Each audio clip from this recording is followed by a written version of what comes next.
तो आज हम लोग स्टार्ट करेंगे रिप्रोडक्शन इन एनिमल और ये मेरा पहला वीडियो और ये मेरा पहला ही टॉपिक है और मैं 8 क्लास की बायोलॉजी पढ़ाऊँगा। हो सकता है तो आगे जाके मैं 9th-10th भी पढ़ाऊँगा अगर अच्छी लगी वीडियोस तो। अगर आप लोगों के लिए हेल्पफुल रहा तो so let me explain the topic, let start the topic. ये आज क्या पढ़ेंगे? Reproduction in animals. इसमें हम लोग पढ़ेंगे क्या? तो ऑब्वियस ही बात है कि रिप्रोडक्शन है, तो रिप्रोडक्शन किसको बोलते हैं? What is reproduction? अब रिप्रोडक्शन होता कैसे है, मोड ऑफ रिप्रोडक्शन।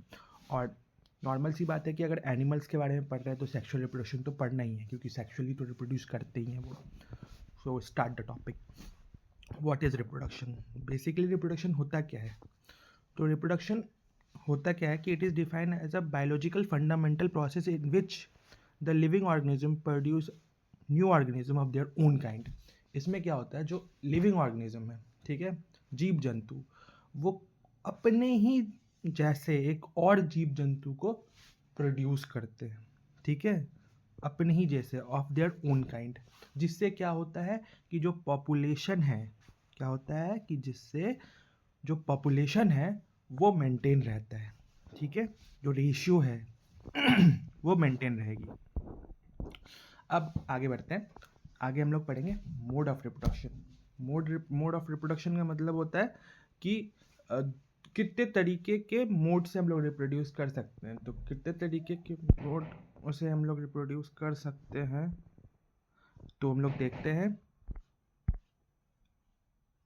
तो जो मोड ऑफ रिप्रोडक्शन है वो मेनली 2 तरीके का होता है, ए सेक्सुअल रिप्रोडक्शन, एक सेक्सुअल रिप्रोडक्शन। सेक्सुअल रिप्रोडक्शन जो होता है इसमें 2 पेरेंट्स इन्वॉल्व होते हैं और इसमें गैमेट फॉर्मेशन होता है। और जो ए सेक्सुअल रिप्रोडक्शन है उसमें क्या होता है, सिंगल पेरेंट्स इन्वॉल्व होते हैं, इसमें कोई, ठीक है, बस सिंगल पेरेंट्स इन्वॉल्व होते हैं, ठीक है। फिर आगे बढ़ते हैं।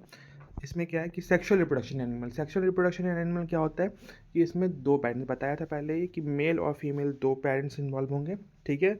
इसमें क्या होता है कि गैमेट का फॉर्मेशन होता है। तो गैमेट दो तरीके के गैमेट होते हैं, मेल गैमेट, एक फीमेल गैमेट। अब मेल गैमेट क्या है, तो मेल गैमेट स्पर्म है और फीमेल गैमेट क्या है, ओवम, ठीक है। So in sexual reproduction both male and female gametes in is that is sperm and ovum respectively fuses with each other to form zygote. अब क्या होता है कि जो स्पर्म है, ओवम है, ठीक है, अलग अलग है, वो दोनों एक जगह एक दूसरे के पास जा करके फ्यूज़ करेगा। फ्यूज़न की वजह से क्या होगा, जाइगोट होगा। तो जो फ्यूज़न का रिजल्ट है, जो स्पर्म और ओवम की फ्यूज़न का रिजल्ट क्या है, जाइगोट है। वो जाइगोट का फॉर्मेशन होगा और जाइगोट से न्यू इंडिविजुअल का फॉर्मेशन होगा। So this is the zygote that develop into the individual, ठीक है। फिर आगे बढ़ते हैं। अब होता कैसे है, तो होता कैसे है का ये है कि जो स्पर्म है वो ट्रैवल करता है ओवम तक, क्योंकि ओवम तो एक जगह पे बस वहाँ पे रखा हुआ है। मान लेते हैं कि उस जगह पे ओवम रखा हुआ है, वहाँ पे है। वो स्पर्म जो है वो ट्रैवल करता है, वो ओवम तक जाता है। ओवम के कहाँ पे, ओवम के कोरोना रेडिएटा जो लेयर होता है वहाँ पे, वो वहाँ जा करके कहाँ कैसे कैसे जाता है, तो वेजाइनल ट्रैक से होते फ्लोपियन ट्यूब तक, और फिर वहाँ पे जा करके वो फ्यूज़ करता है। और फ्यूज़ करने के बाद सिंगल स्पर्म जो है वो अंदर अंदर तक ट्रैवल करता है, ओवम के अंदर जाता है और फिर वहाँ से जाइगोट का फॉर्मेशन होता है। ये बहुत डिटेल, ये और भी डिटेल में बताया जा सकता है, बट आपके लेवल पे इतना ही काफ़ी है। तो अगर आप चाहो तो मैं इसको और भी डिटेल में बता सकता हूँ दूसरे वीडियो में, ठीक है। फिर आगे बढ़ते हैं। फिर तो अब रिप्रोड्यूस कर रहे हैं तो रिप्रोडक्टिव ऑर्गन्स तो होने चाहिए। तो रिप्रोडक्टिव ऑर्गन तो अब दोनों के होंगे, मेल और फीमेल दोनों के। तो मेल, आज हम लोग मेल के रिप्रोडक्टिव ऑर्गन के बारे में बात करेंगे, ठीक है। अब मेल के रिप्रोडक्टिव ऑर्गन में होता क्या है, तो उसमें क्या होता है, एक 2 स्पर्म डक्ट होते हैं, पेयर ऑफ टेस्टिस होता है, ठीक है, और पेनिस होता है, ठीक है। पेयर ऑफ टेस्टिस में सेमिनिफेरस ट्यूब्यूल्स होता है जिसमें स्पर्म ट्रैवल करता है, ठीक है। जो स्टोर करते हैं ना वो सेमिनिफेरस ट्यूब्यूल्स में स्टोर करते हैं, ठीक है। वो प्रोड्यूस कहाँ होता है, टेस्टिस में। स्पर्म का स्टोरेज कहाँ होता है, सेमिनिफेरस ट्यूब्यूल्स में, जो 200 से 250 के बीच में नंबर्स में होते हैं, ठीक है। और टेस्टिस उसको प्रोड्यूस करते हैं, ठीक है, जो ठीक है।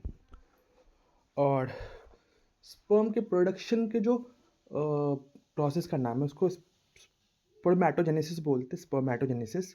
लेकिन ये सब चीज़ें आपको पढ़ने की ज़रूरत नहीं है। सो आगे की वीडियो में अगर ज़रूरत पड़ा तो मैं आगे की वीडियो में भी बताऊंगा। अब पढ़ते हैं। देखिए जैसे लिखा हुआ है, आप मेल रिप्रोडक्टिव ऑर्गन इंक्लूड्स क्या है? Pair of testis, two sperm duct, a penis, a sperm is produce in the testis. ठीक है। अब जैसे स्पर्म, तो स्पर्म होता क्या है, स्ट्रक्चर ऑफ स्पर्म, ये बहुत इंपॉर्टेंट है, ये पूछता ही पूछता है। तो स्ट्रक्चर ऑफ स्पर्म में एक बेसिकली क्या होता है कि जो स्पर्म है वो 3 पार्ट्स में बटा हुआ है। क्या कहते हैं, हेड, मिडिल पीस और टेल। जो हेड है, ये हेड में एक्टोजोम होता है, वही जाकर के जो है ओवम के अंदर जो होता है वो ओवम के पास, मतलब ओवम के वॉल पे जाके फ्यूज़ करता है। ठीक है। जो माइटोकॉन्ड्रिया, जो मिडिल पीस है, जिसको बॉडी पार्ट बोलते हैं। ठीक है।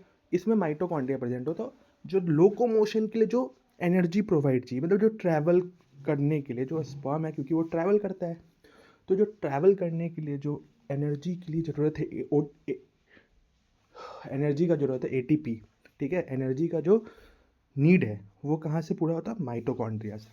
ठीक है। और टेल जो है उसको डायरेक्शन प्रोवाइड करता है। ठीक है। सो हो गया ये चीज़।